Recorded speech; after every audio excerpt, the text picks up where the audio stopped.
Okay, we'll start today's session. In today, we are going to complete module 3. Okay, so this is the last topic of module 3, entrepreneurial scenario or entrepreneurship in India.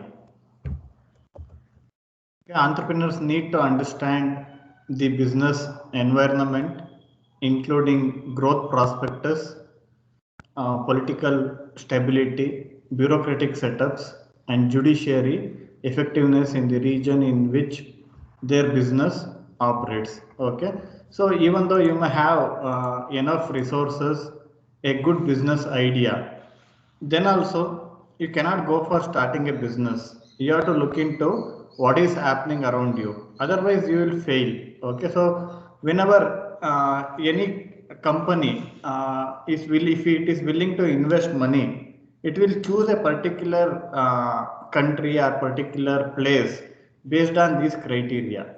Okay, so one is uh, entrepreneur will try to understand the business environment, including growth prospectus. So that means the in previous class we discussed about various uh, indexes of growth. Okay, like GDP, GNP, all those things we discussed, and unemployment rate. Okay, so that will be considered by a businessman. Okay, so then political stability.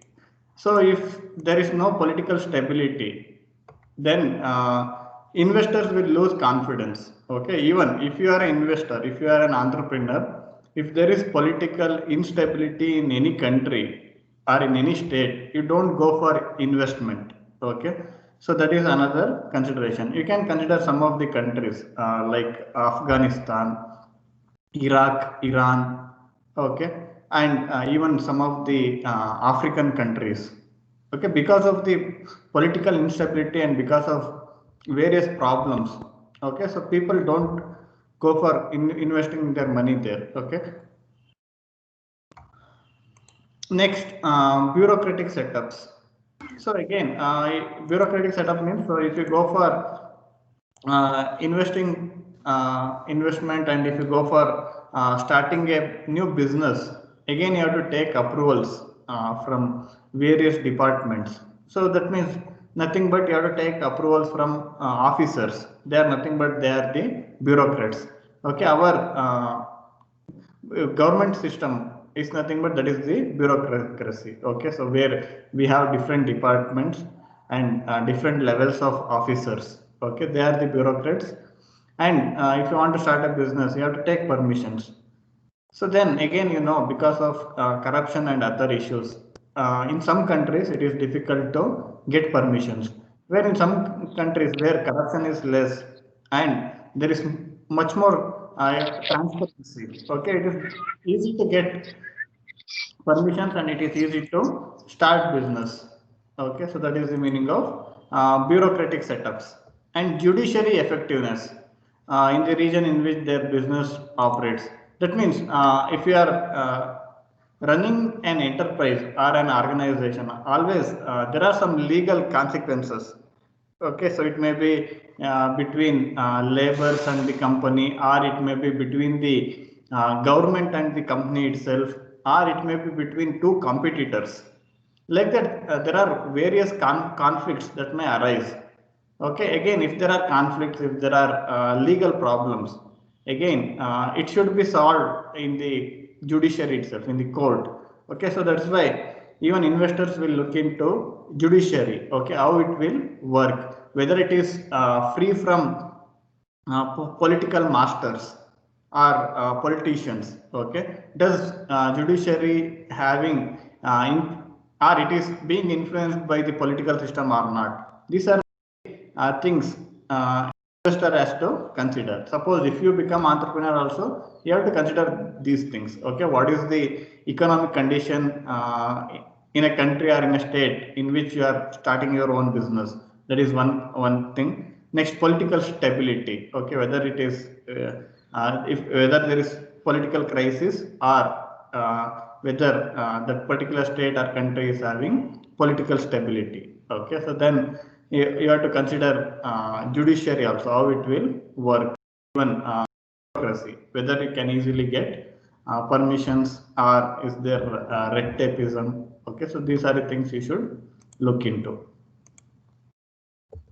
Next, countries having policies encouraging a minimalist approach to rules and regulation, offering incentives are often perceived as having an entrepreneurship friendly environment. So that means if suppose if some governments are providing more subsidies like land, electricity, water at very least cost.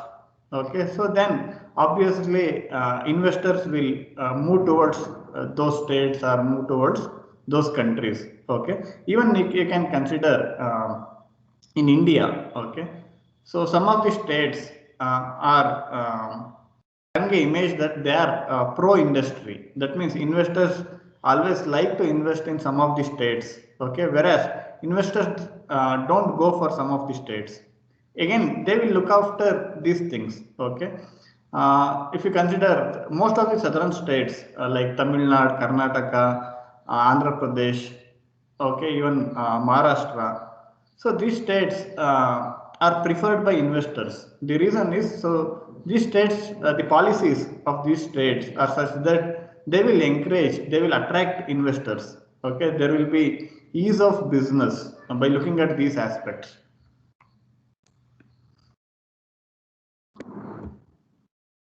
India is over the years emerged as a preferred investment destination for manufacturers and providers. Okay, so after 1992, once we liberalize our economy, once we open our market for privatization, then more investment started coming into India. Okay, and from last 3 decades, we have witnessed rise in industrialization, and we have witnessed rapid growth.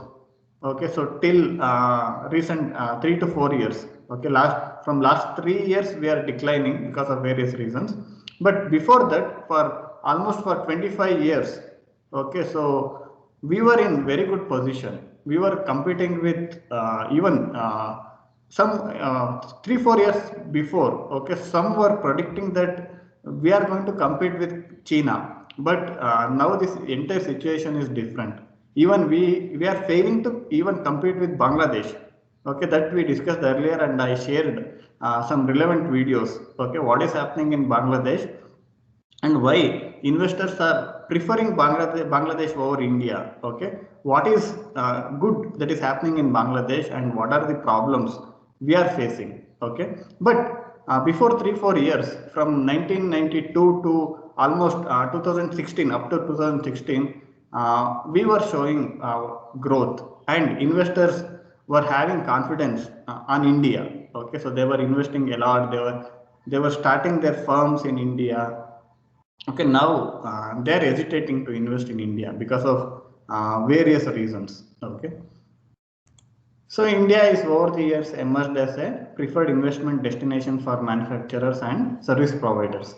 But we don't know about future. Okay, if our policymakers don't realize the existing problem, okay, if they don't acknowledge that there is a problem, then how they can find solution? First thing is they have to acknowledge that there is a problem. Okay, if they don't accept that there is a problem, we cannot have hope. Okay, we will become hopeless. Even entrepreneurs will also will become hopeless if government or if policymakers don't address their issues. So they will lose confidence in the system. Okay, so they will stop investing. Okay, so these are the consequences, and that results in further decline in growth and further increase in unemployment. Okay, demography and demand provide a favorable ecosystem in which foreign companies okay, so in inviting foreign companies to operate in India. Okay, so what do you mean by demography? Okay, what do you mean by demography?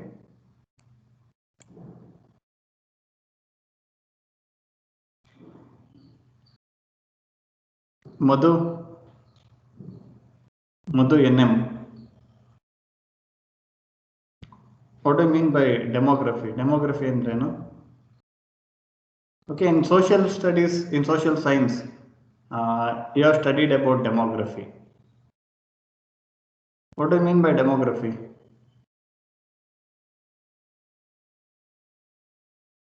Hmm?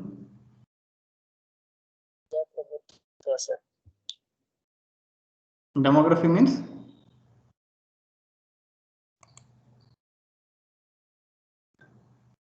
Okay, by the that is democracy. Okay, by the people, for the people, of the people is one of the famous statement related to democracy.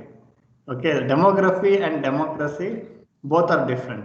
Okay, even democracy is a favorable thing for entrepreneurs. That we will discuss later. Okay, but demography means uh, how population is distributed throughout a nation, okay, or throughout the world. Okay, it is about the population distribution. Okay, so that is the demography. Okay, so if you look at demography of India, okay, some of the, as we discussed earlier, some of the states are industry friendly, and the standard of living in some of the states is very good, whereas the standard of living in some of the states is very poor. Okay, so investors also look into the aspect of these things, demography and demand. Okay, in India, which are the states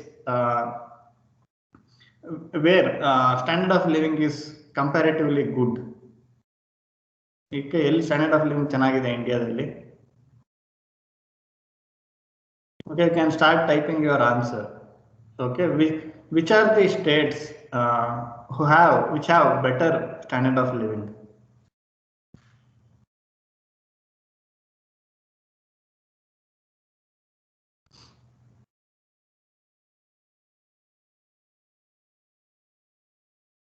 Okay, you can consider the example. Okay, why people from Bihar or Uttar Pradesh come to Karnataka for daily wage. Okay, if you find the reason for this, you can understand the importance of standard of living and the relation between standard of living and uh, entrepreneurship. Okay, Kerala is yes, Nishchay has answered. Okay, Kerala is well known for standard of living. Okay, having better standard of living in terms of various indexes. It may be in education, in per capita income. Okay, so even Karnataka is in a good position. Okay, most of the southern states are good at standard of living. Even northeast, okay, so they have better standard of living. Even Jammu Kashmir is having better standard of living than some of the states like Bihar and Uttar Pradesh. Okay, at times we think that okay, Jammu Kashmir is facing a lot of troubles and industrialization. It is facing a lot of problems, but facts are not like that. Okay, the standard of living in Jammu Kashmir is even better than Bihar and Uttar Pradesh, and even people from Bihar and Uttar Pradesh, even they go to Jammu Kashmir for daily wages. That is the fact. Okay, during lockdown, if you have read newspapers and if you have watched televisions, you might have seen this. Okay, so people from UP, BR, they will again they will migrate to Jammu Kashmir in search of job. Okay, so if you look at some of the states in India, you will realize the importance of demography and demand provided by. The reason is if the standard of living is good in a particular state, then obviously that will result in more demand for products. If people standard of living is good means people will have sufficient money in their hands. If people have sufficient money in their hands, then they go for spending it. When people start spending, then there will be demand for products. Then there will be a market. Okay, so that is the reason, and there's a link between all these things: standard of living and how much people are earning, how much they will spend. Okay, so this will decide the prospectus of entrepreneurship. If people are having enough money in their hands, if they are spending that money, okay, obviously demand will be created in the market. When there is demand in the market, companies will try to supply products into the market. Okay, if there is no demand, then there will be no production of products. If there is no production of products, then there will be no companies. If there are no companies, no employment. Like this, it is a link, it is a chain. Okay, so next, India is being projected as a manufacturing hub through the Make in India campaign. Government is promising to provide a conducive environment for investors. Okay, union government has some projects. Okay, so Make in India, Startup India. These are the initiatives taken by government to encourage entrepreneurship, to attract investors. Okay, whether these projects succeed or whether they failed, that is a different argument, but government took some initiatives to encourage entrepreneurship and to attract investors. Okay, so this is one of the very famous project or very famous initiative by the government, Make in India. The Department of Industrial Policy and Promotion is focusing on improving policies and guidelines for doing business in India. Okay, so this is a separate department which will look into industries. Okay, are providing approvals and simplifying the process of getting approvals from various departments. Okay, for some of the companies, getting approval related for based on these environmental issues is a major challenge. Okay, so again, when we have to choose development and ecology, okay, so that is a very difficult choice. Okay, at times it is difficult to make a balance. Okay, we have to make a balance between ecological concerns and industrialization. Okay, so that will be looked into by industry policy department. Okay, so Department of Industry Policy and Promotion is focusing on improving policies and guidelines for doing business. Emphasis has been mainly to rationalize and simplify the existing rules along with introducing technology for making governance more effective and efficient. Okay, now we have better technologies. Okay, if our policymakers are willing to bring transparency in the system, it is easy now. Okay, they can have they can go for online mode. Okay, so that means they can furnish all required data, all these approvals and all these things can be done through online only. Okay, so no need to go to offices and give bribe to bureaucrats and getting approvals. It is not required. If government is really willing to bring transparency in the system, they can do it easily by making use of the available technologies. The problem is, so they are not willing to do that. Okay, so they will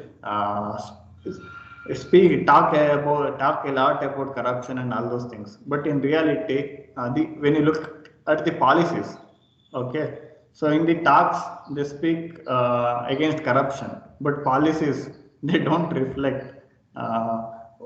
Okay, so the whether government is willing to bring down corruption or not. So for that you have to look at the policies of the government. Okay, so these policies and procedures can bring transparency in the system rather than okay, so speeches about corruption. The government has progressed on environmental clearances for several projects and has made sure that it would be a red carpet in India rather than red tapeism. If you look at last 5 to 6 years, okay, so government has given most of the permissions to some companies, okay, by keeping aside ecological concerns. Okay, again, it is a difficult thing, but government should be more responsible. It has to make a balance between ecology and industrialization. Again, if it neglect ecology, that also results in various consequences. You know what is happening with climatic fluctuations. Okay, so we are facing a lot of problems related to floods, heavy rainfall, drought. Okay, so again, government has to look into the concern. It has to make a balance. Okay, but from last few years, so they are giving almost most of the permissions by neglecting the ecological concerns. But if you look at it from an ecology point of view, it is a negative thing. But if you look at from the point of view of entrepreneurship, so they will consider it as a positive thing. Okay, because so one of the major challenges is to get approval. Considering ecological adverse effects on the ecology or environment. Okay, so but if government is is removing these restrictions, then investors will think that they will consider it as a positive thing. Okay. Developing infrastructure, smart cities, and industrial corridors. Okay. Even smart city, one of the flagship project of our union government. A few years back, we used to see a lot about smart cities in television, news channels.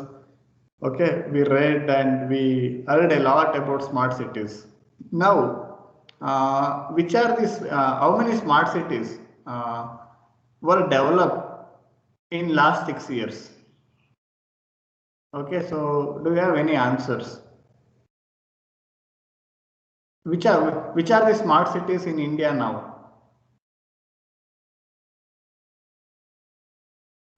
ಯಾವ್ದು smart cities ಒಂದು ಇಲ್ವಾ ಅಥವಾ ಇದೆಯಾ ಯಾವ್ದಾದ್ರು smart ಸಿಟಿನ develop ಮಾಡಿದಾರ? We heard a lot about smart city, smart city, smart city. Okay, so where is the smart city? ಯಾವ್ದಾದ್ರು ಇದೆಯಾ?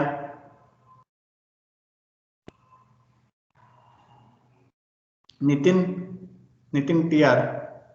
Okay, Pune. Okay, is there a smart city in India which has been developed in last 6 years?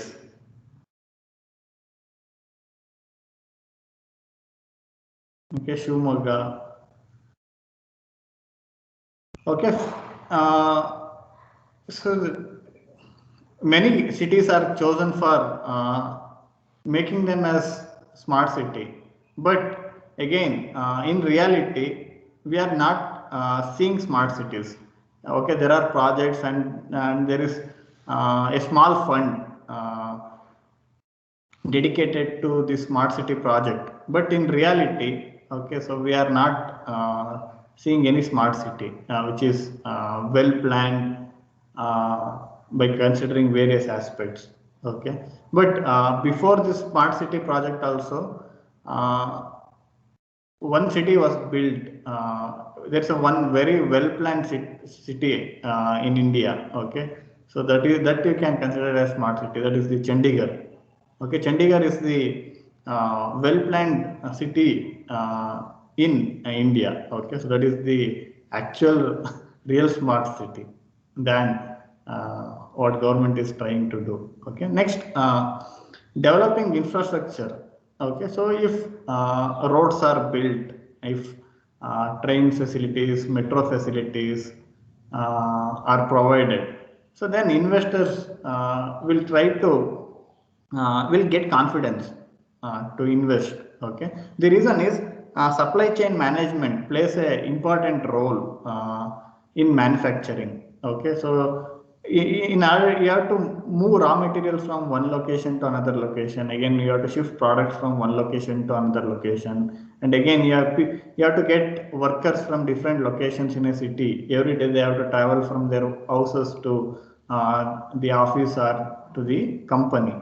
So every investor will look into the available infrastructure. If you ask the question why in most of the companies are located in Bangalore, why industrialists don't prefer to start their business in cities like Asan, okay, or in Raichur or in Gulbarga? The reason is they look at various things. Okay, if you consider Bangalore, it is having airport, it is having metro, okay, and it is a power center, okay. So if there are any approvals, okay, Vidhan Sabha is very near to them, okay. So that like that, so they will look into infrastructure. If there is improvement in infrastructure, then investors will gain confidence, okay. Even there is another project, bullet train, okay. So when it will be completed, do you have any idea? Okay, so when this bullet train project was launched, now it is in which condition and when it will be completed? Again, a lot of publicity was given for this project, bullet train, from Ahmedabad to I think Pune or Mumbai. Okay, so what is the present state of this project called bullet train? When it will be completed? Okay, do you have any idea? So ಇವತ್ತು ಯಾರಾದರೂ ಇದ್ರ ಬಗ್ಗೆ ಮಾತಾಡ್ತಾ ಇದ್ದಾರಾ? Okay, so this is about infrastructure building. Okay, if these things are implemented properly, so that will result in increase in business activities, increase in entrepreneurship. Okay, but we know most of the problem with our policymakers is they are good at branding, they are good at advertising, but when it comes to implementation, they are very poor. So you can look at the status of some of the flagship projects. Okay, so we know the names of these projects, but in ground, in reality, okay, we cannot see anything. Okay, so that is a problem. That's why, if this is happening, how investors will get confidence? Okay, so these assurances should be translated into reality. When this happens, then only investors are if you want to become entrepreneur, okay, so you also look into these things. Okay, so if there is something on ground, so then you will get confidence. If everything is on paper and if everything is on only in terms of advertisements, okay, so no investor will believe that system. Okay, next, along with the major industrial cities, India is rapidly developing various strategic locations for companies to establish their base in the country. Okay, so in order to achieve distribution of this industrialization, that means government also took some initiatives, state government and union government. So they took initiatives to start industries or to spread industries along various district headquarters. That's why in most of the districts you have industrial areas, okay, and even you have special economic zones. Some of the initiatives taken by governments to encourage entrepreneurship. So at the if this happens, then again that will result in increase in providing employment opportunity for people in their own places. Okay, then that will result in economic development at those particular regions. Okay, so this is another expectation.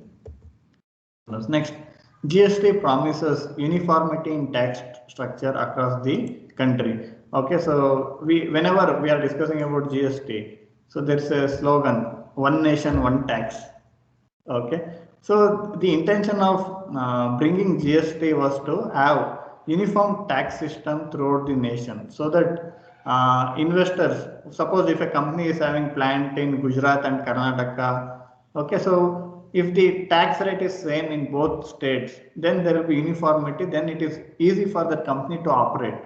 Okay, with this intention GST was implemented, but after implementation of GST, instead of this has become a problem for small scale and medium scale sectors. Okay, so many small scale industries shut down because of faulty implementation of GST. Okay, so but earlier at the beginning, initial stages, even entrepreneurs thought that this will be an advantage for us.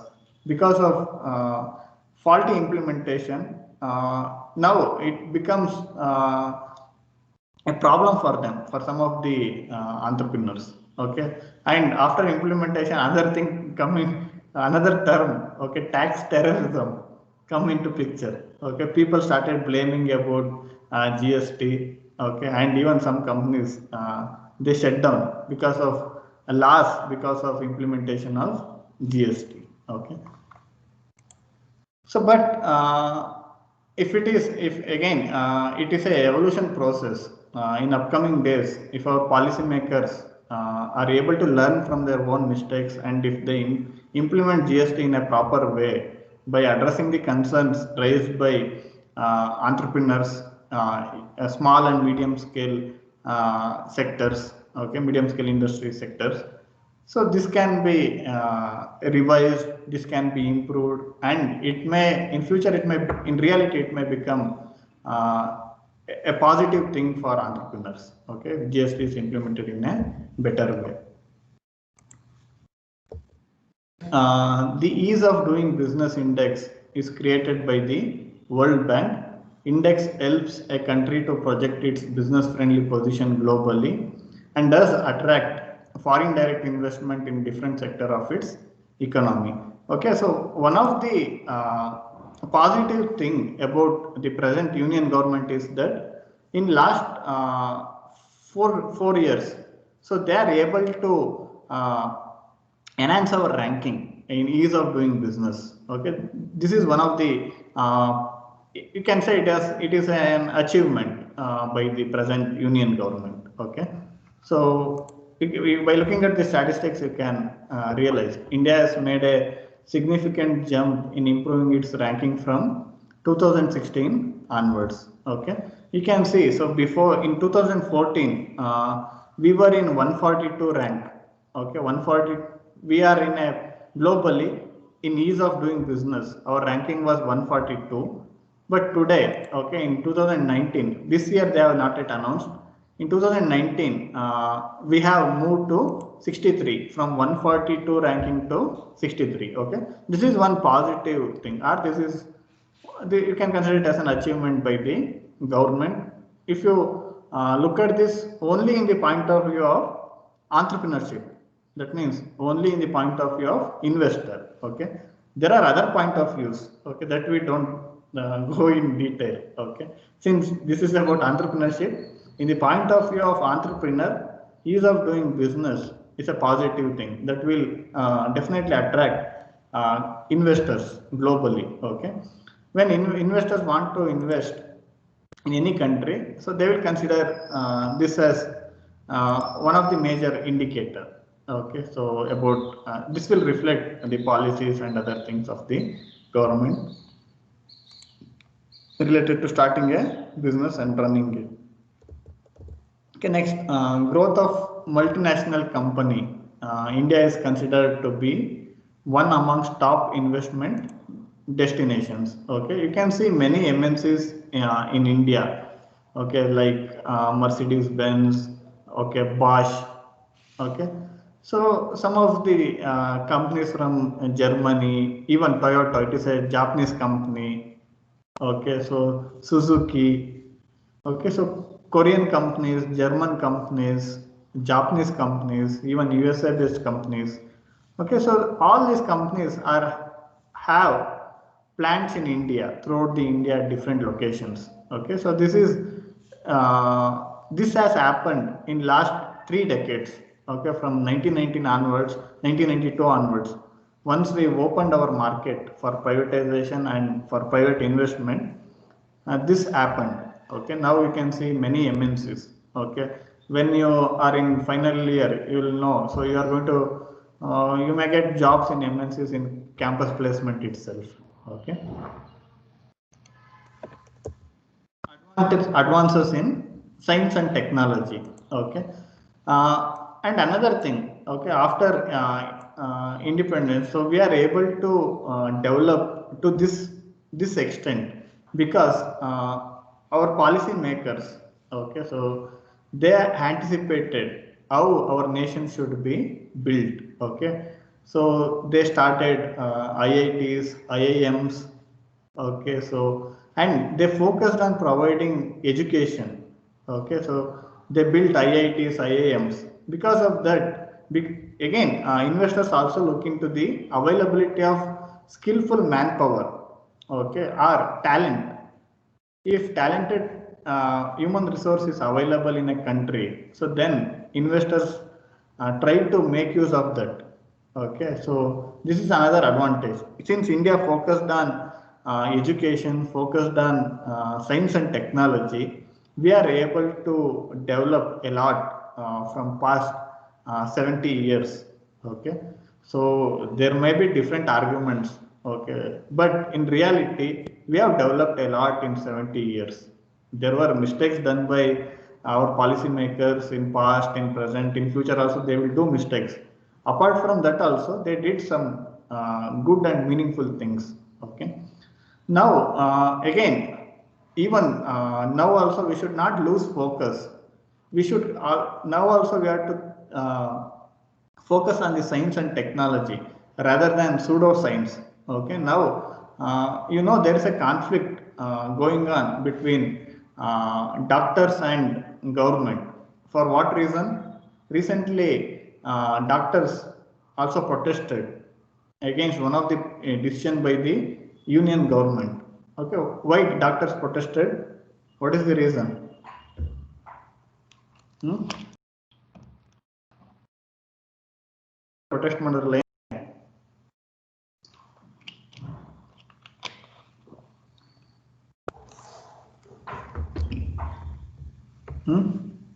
Okay, for allowing Ayurvedic doctors to surgery. Okay, so again, the reason is, so this is a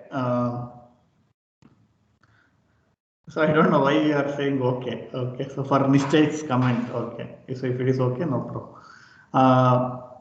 Okay, government took a decision to allow Ayurvedic practitioners to do surgery. Again, it is against science. It is against the principles of science. Okay, so if government prefer pseudoscience instead of science and technology, then once again we will become okay, so people may laugh at us if if the trend like this continue.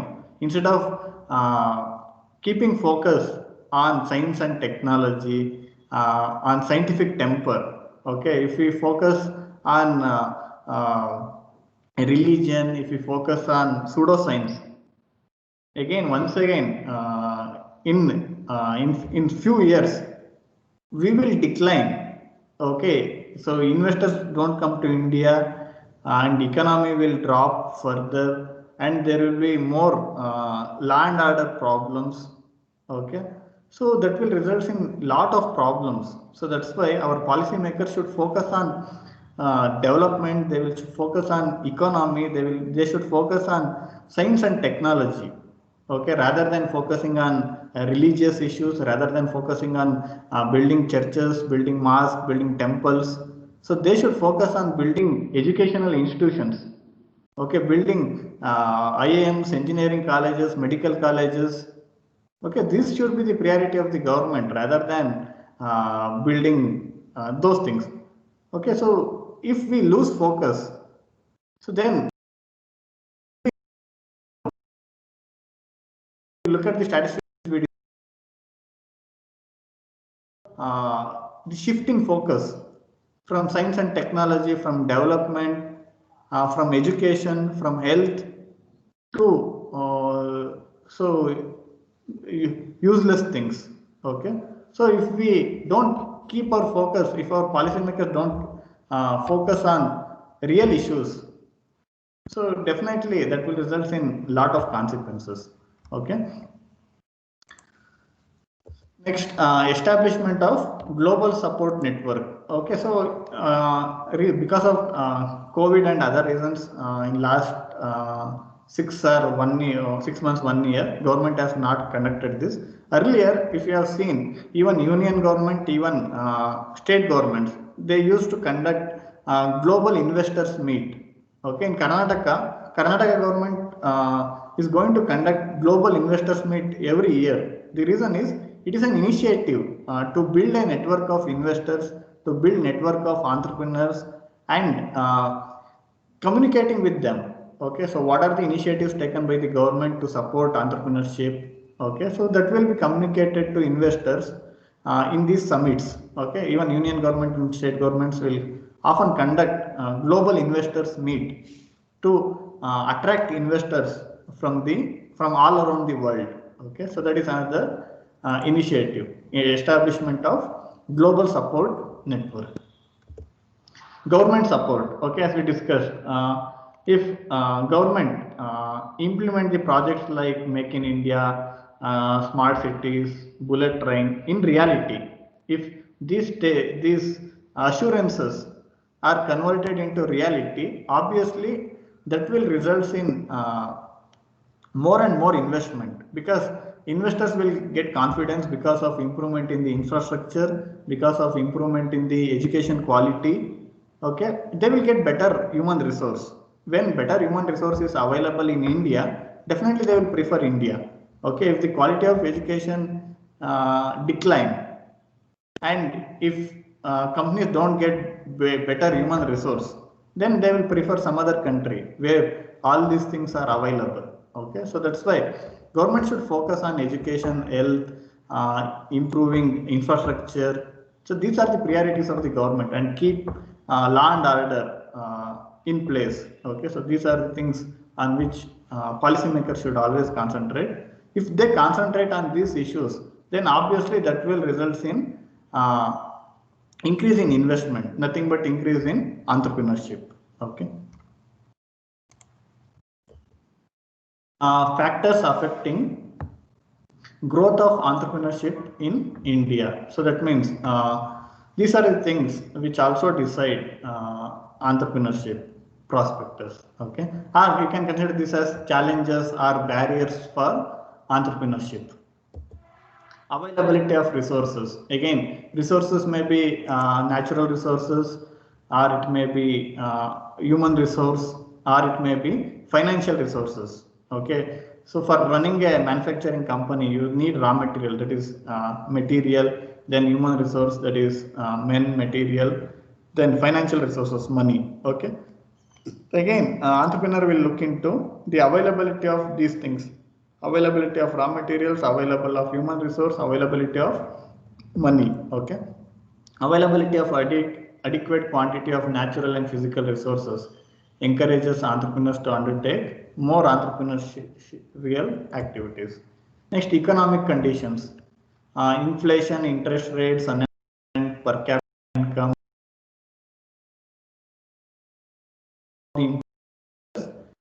reflect the conditions of a nation. Okay, in previous session we have discussed about most of these things in detail except inflation. Okay, what I mean by inflation, if you read newspapers, quite often you will heard about inflation. In Kannada we call it as Anadubbara. Okay, so in Kannada it is Anadubbara, in English it is inflation. Okay, quite often there will be a lot of discussion about price hike. Okay, this price hike is directly related to inflation. If there is increase in petrol or diesel price, or if there is increase in price of vegetables like onion, okay, so that is also one of the contributor to inflation. Inflation is nothing but decrease in purchasing power of money. Okay, so generally we define inflation as decrease in purchasing power of money. If the purchasing power of money decreases, obviously ನಿಮ್ಮ ಹತ್ರ 500 ರೂಪಾಯಿ ಇಟ್ಕೊಂಡು ನೀವು ಮಾರ್ಕೆಟಿಗೆ ಹೋದ್ರೂ ನೀವು ಮನೆಗೆ ತರ ತರಕಾರಿ ಕ್ವಾಂಟಿಟಿ ಕಡಿಮೆ ಆಗುತ್ತೆ. Okay, so if there is price hike for the same 500 rupees, you will get less amount of vegetables. If there is decline in price of vegetables, okay, then you can bring large amount of vegetables to your home. Okay, so that means there is a relation between purchasing power of money. ಅಂದ್ರೆ 100 ರೂಪಾಯಿಗೆ ಎಷ್ಟು ತರಕಾರಿ ಬಂತು, so 100 ರೂಪಾಯಿಗೆ ಜಾಸ್ತಿ ತರಕಾರಿ ಬಂದ್ರೆ so ಆ ಮನಿಗೆ ಪರ್ಚೇಸಿಂಗ್ ಪವರ್ ಜಾಸ್ತಿ ಇದೆ ಅಂತ ಹೇಳಿ, 100 ರೂಪಾಯಿ ಕಡಿಮೆ ತರಕಾರಿ ಬಂತು ಅಂದ್ರೆ ಮನಿಗೆ ಪರ್ಚೇಸಿಂಗ್ ಪವರ್ ಕಡಿಮೆ ಇದೆ ಅಂತ. Inflation is the indicator of that. Inflation 6% inflation means, so ಈಗ 100 ರೂಪಾಯಿಗೆ ಏನೋ ಸಿಗ್ತಾ ಇರೋದು 106 ರೂಪಾಯಿಗೆ ಸಿಗುತ್ತೆ ಅಂತ ಅರ್ಥ. Okay, so that is the meaning of inflation. Okay, so this is another economic indicator. Economic policy, okay, like we have some of the improper policies which results in other consequences. Some of the improper policies are decision regarding demonetization and improper implementation of GST and favoring some business enterprises. Okay, instead of keeping a level playing field, if our policymakers pick few industrialists, then that will discourage entrepreneurs.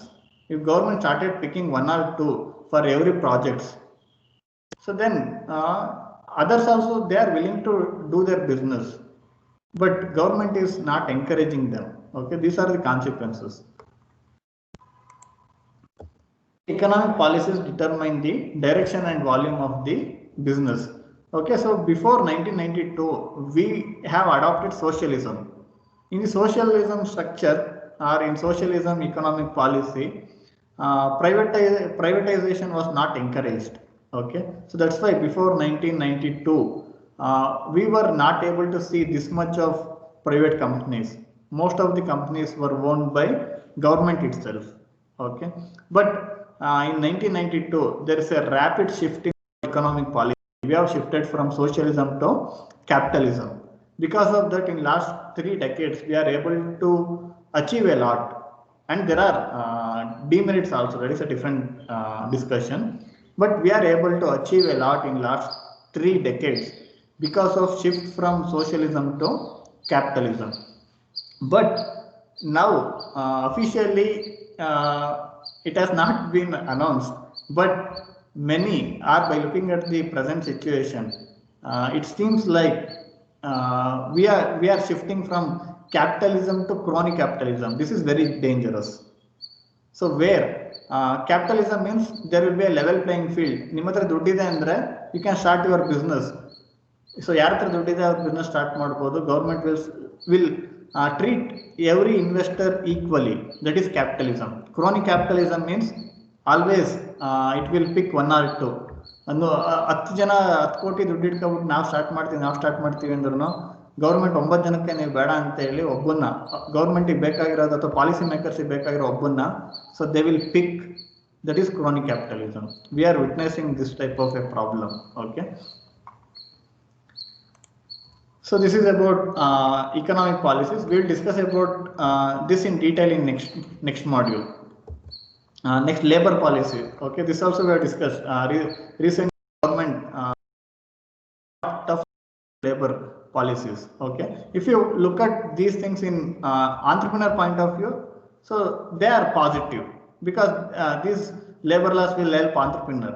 But if you look from point of view of laborers, or if you are looking from a point of view of after your graduation, if you are working in a company, okay, obviously that will be a negative for you. Okay, but if you want to start your own business, this labor law changes are a positive thing. Okay,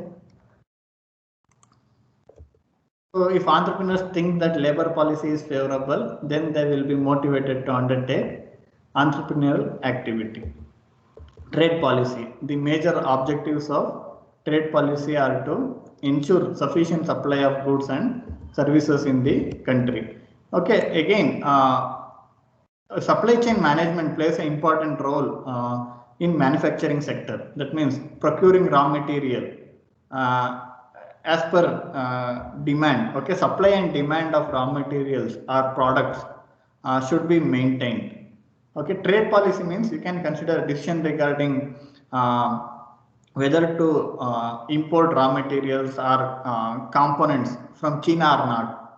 Again, it is a decision taken at the government level. Because of this decision, if some companies are not getting raw materials, then it is a problem for those companies. If some companies are not getting components or parts so that they can assemble and they can prepare their own product, So they will be in trouble. Okay. So again, if they want to look into alternatives, they may not be feasible by considering cost, okay, and availability aspect. Okay, so these are the consequences. That is the trade policy. ಅಂದರೆ ಯಾವ company ಜೊತೆಗೆ ಸಾರಿ ಯಾವ country ಜೊತೆಗೆ relation ಯಾವ ರೀತಿ ಇದೆ. Okay, what is the relationship of a particular nation with other countries?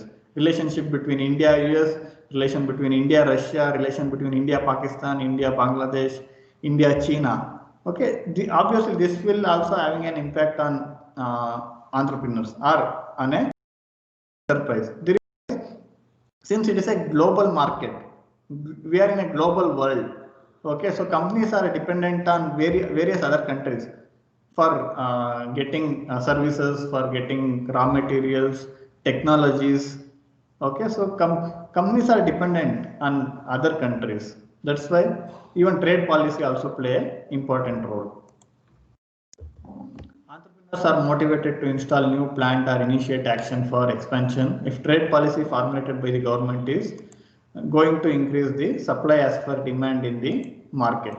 Okay, if government started imposition, suppose for example, okay, if government put restrictions on a MNC, okay, you don't import raw materials or components from China.